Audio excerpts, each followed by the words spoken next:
Broadway's My Beat, from Times Square to Columbus Circle, the gaudiest, the most violent, the lonesomest mile in the world.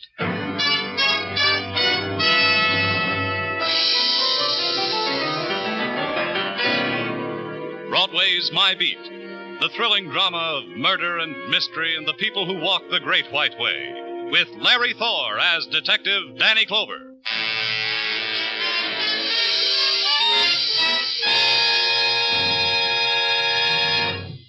At twilight, the solitude that is Broadway's leans against an open door and abandons itself to the cooling fingers of the evening wind.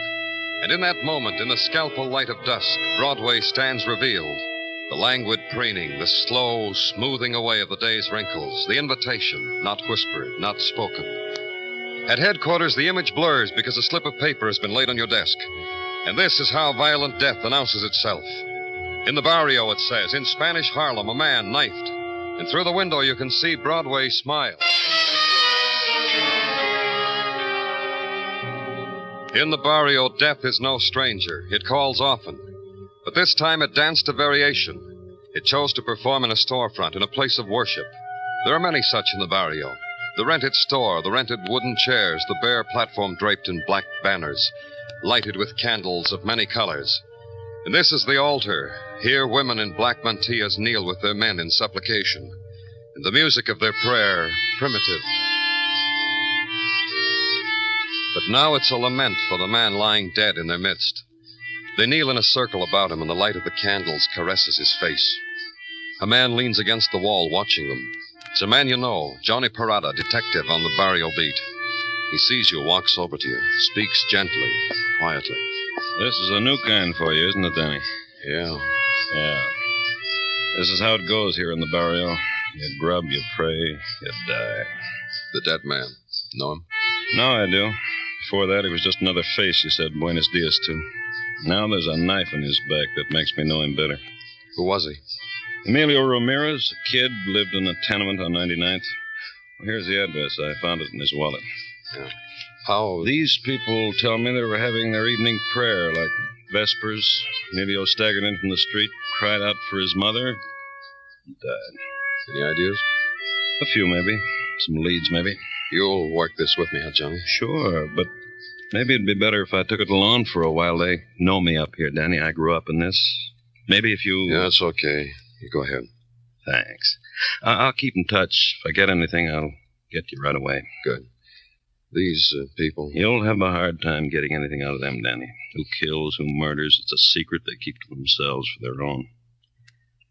They have to keep on good terms with death. Yeah. So long, Danny.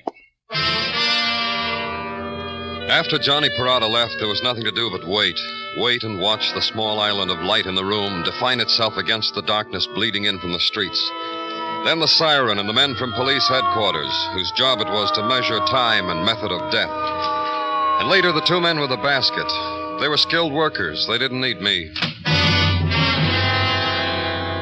The tenements on 99th Street were special only by the special arrangements of garbage cans at the curb.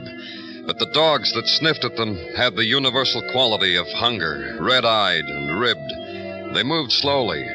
The people sitting on the steps gave this moment of their lives to complete the pattern of quiet despair. They watched their kids wink at each other and slink into alleys. One of the watchers at number 8812 could speak English. Si, senor? My name's Danny Clover. Si? From the police. I'm Contreras from this place here. And so? There's some questions, Mr. Contreras. Questions? Por favor, what questions? A boy that lived at this address, Emilio Ramirez. Emilio? And so? He's dead. He died a little while ago. Did you... Si, senor, I heard what you said. Emilio is dead. I want you to tell me what you can about him. Muerte. Muerte. Okay. Emilio Ramirez, muerte. Oh, yeah. Muerte. It's important that you tell me what you can. Oh, Emilio is of all of us. From Puerto Rico on a plane to here is what of Emilio? I'll need to know more than that. What more? What is there more? How long have you known him? A year. That long, I think. He lived with the six of us others in the two rooms. Hidalgo, Pablo, Quesada, Bianco, Flores, and myself. What else? Sometimes we eat together. Sometimes we talk together. Sometimes we drink together. And the others who lived with you, would they know more? No, senor. I doubt. What can we know of each other? To eat and drink, as I say. More time than that we must spend looking for what we came here to look for. You said Amelia came here by plane. See. Like all of us. For $40. That was arranged by the Travel Bureau. By Senor Clark. You know, senor? No, what? In the barrio, Senor Clark arranges everything. Ay, Senor Clark.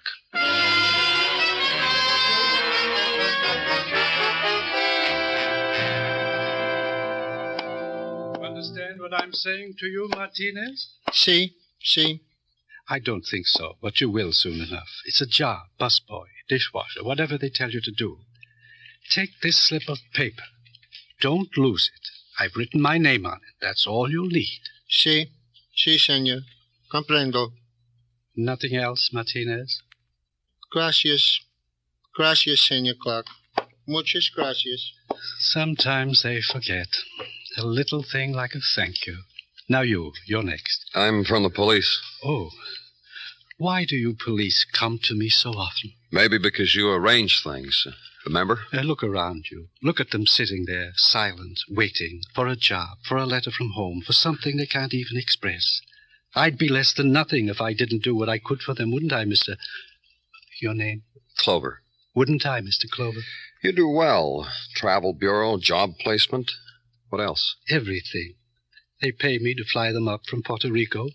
That gives me a responsibility because they've made me rich. Why they come here? What'd you do for a boy named Emilio Ramirez? Ramirez Emilio.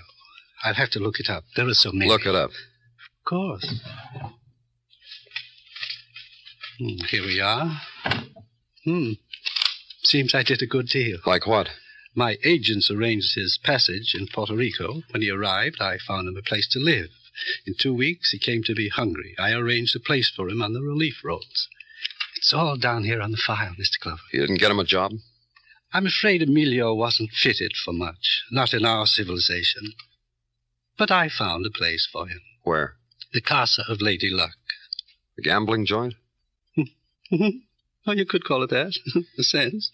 It's a place where they make love potions, success pills, miraculous powders, things like that. They flourish here in the barrio. Nights like this. Gambling joint. Where is it? On 96, where the railroad tracks come out into the open. Ask anyone in the barrio. They'll direct you. Now, may I ask a question of you? Go ahead. Your interest in Emilio Ramirez. Why? He's been murdered. Oh? You'll understand why I show no grief, Mr. Clover. No, but tell me anyway. Isn't the parrot, the barrio? So often they don't know how to deal with things, so they murder. It's a child's way, isn't it, Mr. Clover? You wouldn't know about Emilio's dying. The girl, a bad debt, a sudden passion to kill. He was knifed? Yeah. Typical. And now, if you'll permit me, a glance at my calendar shows that at 9 o'clock I have an appointment at my barber. I must tell these people they'll have to wait or come back tomorrow. You'll permit me? It was a few minutes after 9 when I reached out for the door into the Casa of Lady Luck. What stopped me was a sign that said, closed. Start off tomorrow with luck. Come back. Then to my desk at headquarters. I knew it was going to be tough.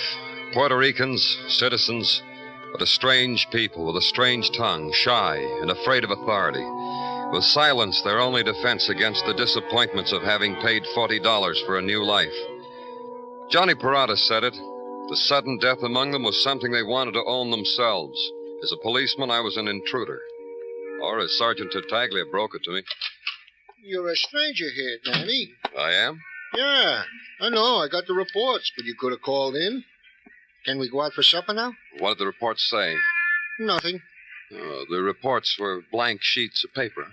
Or just that the boy's name was Emilio Ramirez, that he died from a knife wound, that the weapon was a switch knife.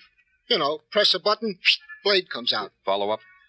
Nothing, except that the boy has never been in trouble before, was on relief at one time or another, but seemed to be anxious to secure a position. Anything else? Yeah, Danny, the phone's ringing. Oh, it really is. Danny Clover speaking. Danny, Johnny Perrotta. Well, what do you got, Johnny? I'm not sure, but something maybe. Like what? I'm going to need some help. Can you get down here? 101st and Park Avenue. Right away. Make it right away, Danny. Maybe we can wrap this whole thing up.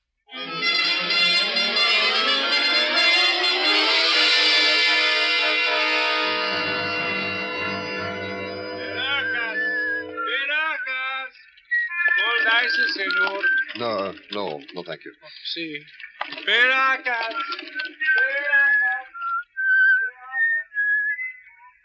You waiting for someone, senor? Huh? It's a nice evening to wait for someone. It's such an evening for the wine, for the muchacha.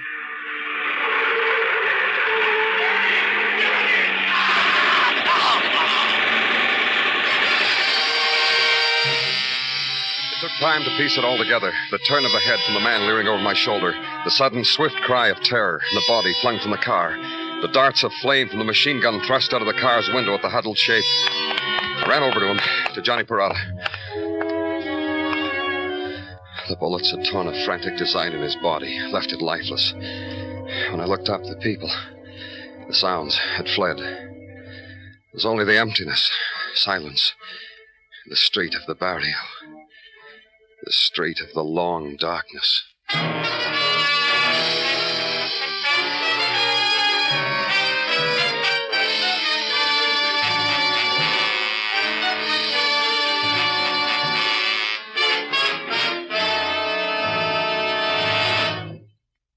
We now continue with Broadway's My Beat, written by Morton Fine and David Friedkin and starring Larry Thor as Detective Danny Clover.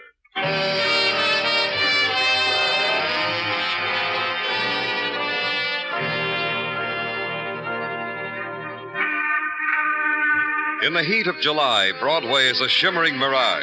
It's the time of the Big Wish. The Catskills and Coney are the dreamlands at the cooler end of the thermometer. And Jones Beach and Rockaway stand just over the horizon and beckon. And you linger under the marquee of the theater that's 20 degrees cooler inside, or dawdle over the potato in your cold plate of borscht. Wonder what it was about the summer that you wished for in December. Everything sweats on Broadway. Even the newspaper turns moist in your hands. Murder in the barrio, 2 of them. Amelia Ramirez and a cop named Johnny Perrotta. And there was another cop named Danny Clover who'd been nearby at both of them. Me. The next morning I went back to Spanish Harlem. And death still hung heavy. Yes? Leaned close to Maria Perrotta and whispered to her. Oh, it's you, Danny. Please come in. Thanks. Maria. Oh, there's nothing, Danny, thank you. Nothing you can say or do. My husband's dead. Last night I gave him my tears. The touch of them will last a lifetime. Please sit down. I just want to know. Please. There's only one thing to do now. Find out who murdered Johnny, who threw him in the street to die. Did he tell you anything about yesterday? Where he was going, what he had to do? Yesterday was a day like any other day. Kiss in the morning when he left, and the hours in between of waiting until Johnny... I'll get it. Where's Maria? Who are you? It's all right, Vincent. Mr. Clover's my friend. By what right a friend? Johnny was... Mr. Clover's a policeman. Johnny's brother, Vincent. Hello. As a friend, we accept your condolences. As a policeman, you're not welcome here. Vincent. Simply to explain myself, Maria. Simply to give Mr. Clover and myself a basis for talking. Don't you want to know who killed your brother? That's not an intelligent question. I got one thing to ask you, Vincent, as a policeman. What about Johnny? Did you see him yesterday? Talk to him? Once, toward evening, was in a hurry. On some foolish police business. To the casa of Lady Luck. Oh? Now, I ask one thing of you, since you come as a policeman. Get out. Leave us alone. Maria detached herself from us, moved silently about the room, pulled down the shades, cut off the flow of dust-heavy sunlight. Then suddenly there was a black shawl on her head, and the rosary beads in her hand. She knelt before an image of the Virgin Mary with the bleeding heart. Vincent moved quickly to her side, knelt too. There was silence. There was the click of the beads, and I left them.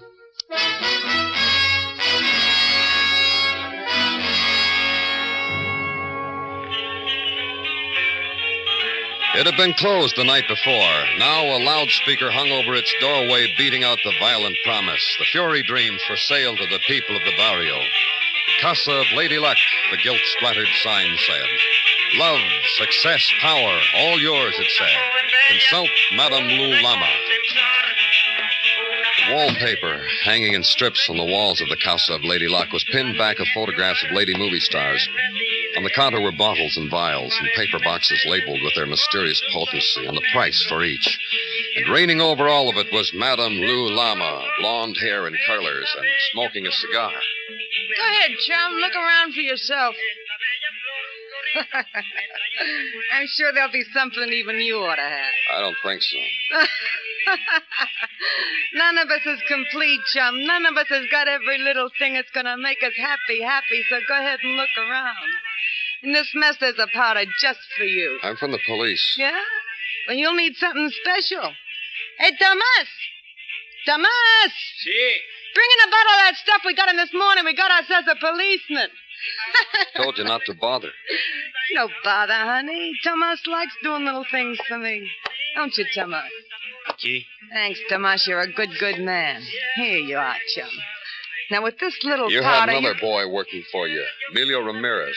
Tell me about him. De nada, comprende? Blow away, Tomas. I'll take care of it. You asked me about Amelia? Okay, I'm glad you did. He's dead. Outside of that, what do you have to know, chum? Why he's dead? Who wanted him dead? No sabe. That's right, Tomas. We don't know, do we? All we know is Emilio was a good man like Tomas here who helped me. But Tomas don't get killed. We like it like that, not to get killed. You were told to keep your mouth shut about Emilio? Maybe. But don't ask us who, because no savvy, like it said. Many smart things are said in the barrio, chum. Johnny Perrotta was here last night. Why? Like you, questions, don't buy nothing. He kept us from closing for a while and blew away. Maybe he should have bought something, like a life pill, huh? Nuts, my cigar's out again. You got a light, chum? No? Give me a light, Tomas.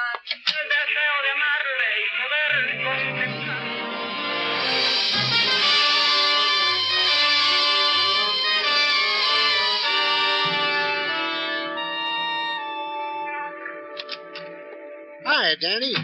Hot, huh? Yeah, hot, I tell you. Well, then why don't you turn on the fan? There. The cooling breezes to fan your feverish brow. What do you got?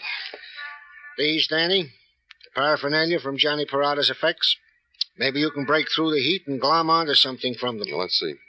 Regular identification? Uh-huh. Among other things. This? Yeah, it tantalized me, too. A list of 27 names. I counted all of them. Spanish sounding. Puerto Ricans, huh? Yeah, probably. Here's one underlined. Name of Pedro Miro. I already done it, Danny. Sent out a pickup for all of them. You're getting better, Gino. And this? Which I figure is nothing. A page from a desk calendar. Yeah. And on the back written, Emilio Ramirez arrived New York from San Juan, May 26, 1949. Oh, that's Johnny's handwriting. I checked that, too. I don't want to overwhelm you, Danny. I just want you to know I checked. On the back of a page torn from a desk calendar. Whose? That I haven't been able to detect. Just that there's a notation against 9 p.m. on the calendar. That there was a barber's appointment at that time. Now, all we have to do is know who got shaved at 9 p.m. You know something, Gino? Huh? I know who got shaved at 9 p.m.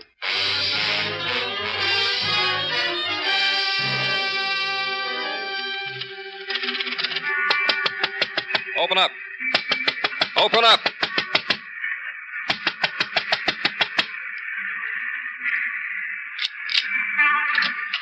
Wait, close. In the middle of the day? Close. Leave it like it is.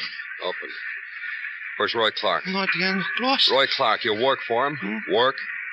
See, what? Your boss, where? Is he here? No, not here someplace. Maybe he's here. We'll look, huh? No, look, not for me. We'll look anyway, huh? Oh, senor, please, it's bad to let you in. It's all right. I'm from the police. What's your name? Juan. Please, senor, I know nothing. You can help me, Juan. Last night, were you here? See, last night... You knew Johnny Perrotta? See, everybody know Johnny. He was here last night talking to Clark. No, Johnny not here. Don't lie to the police, Warren. What happened between Clark and Johnny? I swear, see, I swear Johnny not here last night. This page torn from a calendar, Warren. It's from the calendar Clark has on his desk, isn't it? No, Sabby, no, Sabby. Listen, Warren, you clean his desk every day. It's his, isn't it, Clark's? Please, I do not know what happened between them. Tell me about it. Tell me. Johnny come late after you. I saw them from back room there. He and Senor Clark, they talk. Johnny write something on page from calendar. There is anger between them. Johnny goes. That is all I know, police. That is all I know. Back room, huh? What's in it? You cannot go in there. You cannot. Open it. No. Give me the key. Give it to me. No. The room had been torn apart like someone hated it, torn it into little pieces. It had been done in a kind of mechanized fury. Legs ripped from tables and chairs, wooden files ripped from walls, and on the floor a litter of colored paper. I picked one of them up, a paper with numbers on it, and another, all of them, lottery slips. And out of the crazy pattern was an answer. Clark ran the barrio lottery from this room. Senor, they came, they smashed everything. They beat Senor Clark till he bleeded. Then they took him away. Who? I will not tell you. Where'd they take him? They hit me. They make me swear by my mother I will not tell. What? But I tell you. To a basement, empty house on corner 108th Street. You will not tell, I told you.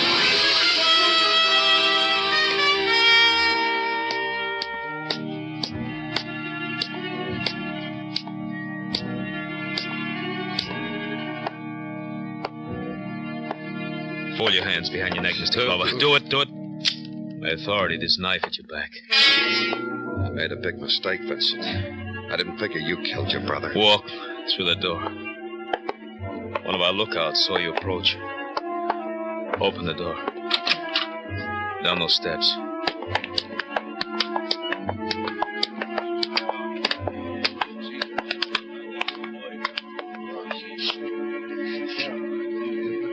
What do you think of it, Mr. Clover? What there was to think about was a tension, an emotion etched against the peeling whitewashed walls. Men of the barrio sitting on orange crates, leaning against the rotting timbers, their attitude filled with the terrible silence of men who could pass down death. And in the center of the circle they shaped, directly beneath a light bulb strung from the ceiling, a man who held all of terror in his pleading hands. His name was Roy Clark. Help me! Help me!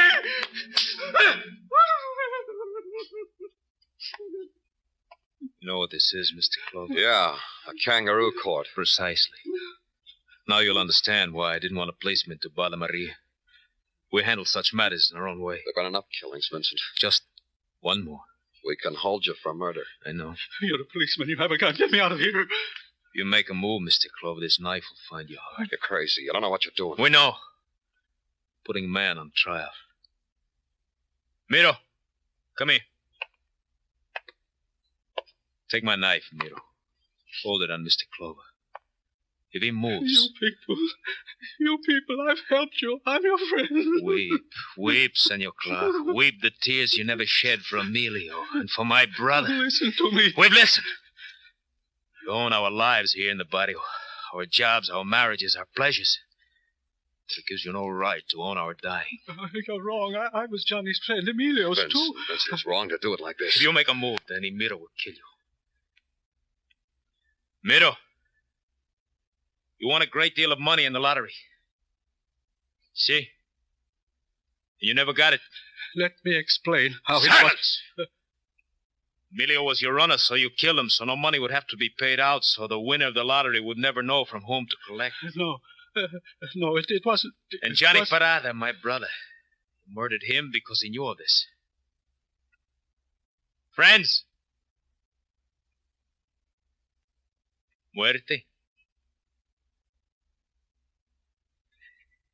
You have to die, Senor Clark. No! See, I beg you. Get up. Please. Walk, senor. Walk to the door and look at the outside. Look at freedom. Walk! Walk!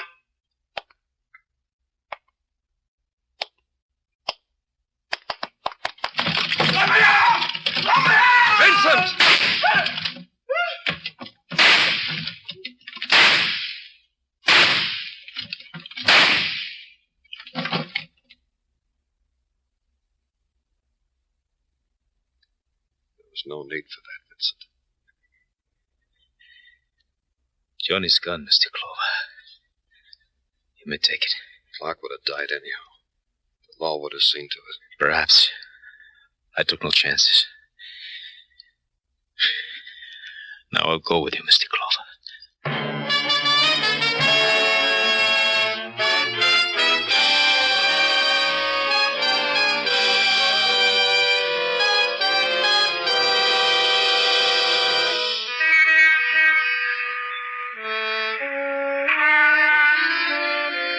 Twilight touches Broadway now. It's the hour of going home, the subway hour of the tired faces, the time of the blue plate special. But soon is the instant when a man will dart from a doorway, beckon over his shoulder to another. Then the mob will gather and scream its heart out at the night. It's Broadway, the gaudiest, the most violent, the lonesomest mile in the world. Broadway, my beat.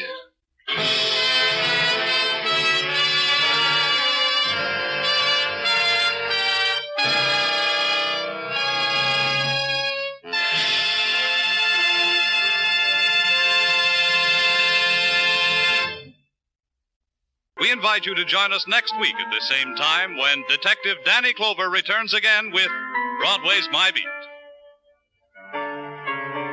Broadway's My Beat is produced and directed by Elliott Lewis, with music composed and conducted by Alexander Courage.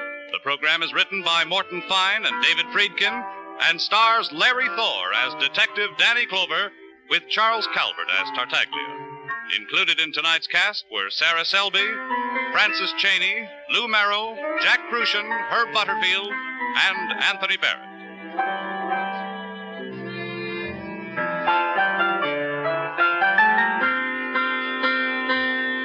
Bob Stevenson speaking. This is CBS, the Columbia Broadcasting System.